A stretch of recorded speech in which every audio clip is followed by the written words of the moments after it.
And then we will say in the x direction we want to go from minus 20, say, up to a positive value of 150.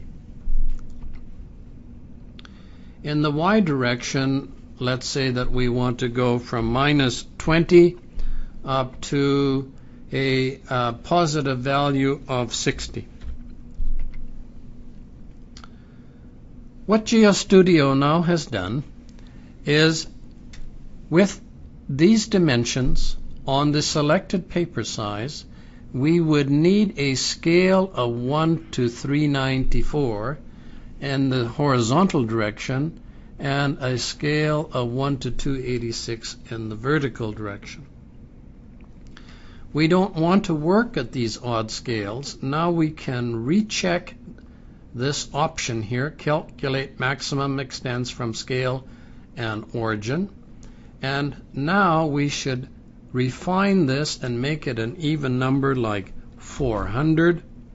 And it should be the same in both the horizontal and vertical directions, which now says that our engineering dimensions can go from, in the x direction, from minus 20 up to 152.7, and in the y direction from minus 20 up to a positive value of 191.76.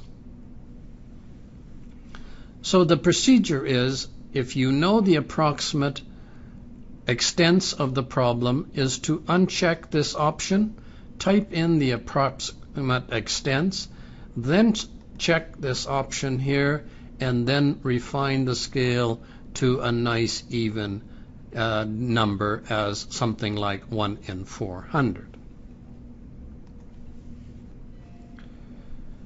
Now if we look at our page and we select the option of seeing the coordinates together with our cursor, we said that we wanted to go from minus 20 to minus 20. That means that we have approximately minus 20 at this corner of the page. You can see the dimensions here. It's approximate. And then we have the extents in the other direction at this corner, and if we move our cursor to this corner here, we see we go up to 152.6 and 91.76 in the y direction. Now let us sketch an axis on this page. To begin with, we'll turn on our snap to grid and make our grid spacing, say, 5 meters. The distance between each of the points is 5 meters. Then we say sketch an axis.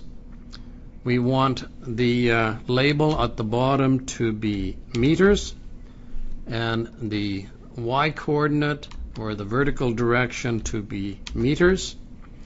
And then when we click on OK, our cursor turns into a plus sign, and let's move the cursor to 0, 0, and holding down the left mouse button, we can drag a box such that the y-coordinate is 150 and the x-coordinate is 150 and the y-coordinate is 50, and now we have an approximate scale. The font size is probably too small for a 17 by 11 inch drawing, so we can increase the axis label font sizes. In this case, I'm going to try 18. It is fairly legible. Also, let us shift the drawing to the left a bit with set unit scale. Instead of x being minus 20, let's make it minus 15. And we can now shift the drawing over to the left a little bit. Notice that when we click on the zoom page button, we see the entire page. In order to see the entire page, we are currently at a zoom factor of 68%. If we now were to say that I want to see it at a zoom factor of 100%, then I cannot see my entire drawing.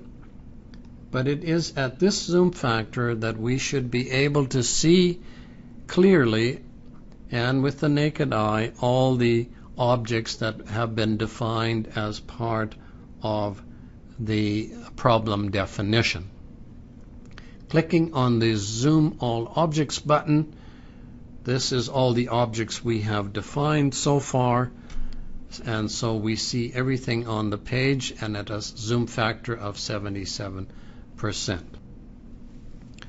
This then illustrates how to select your printed page size and working page size, and the encouragement is to select a page size that is larger rather than smaller, such that you can work at a smaller scale. Also, we have demonstrated here in summary as to how to approximate an appropriate scale,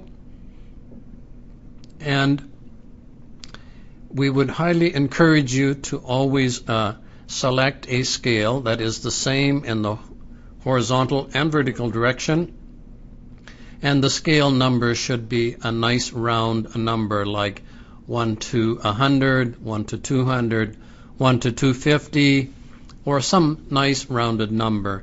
It should not be 1 to 133.36. This makes the scaling rather difficult to use and interpret, so we would encourage you to use with round numbers when you select the scale.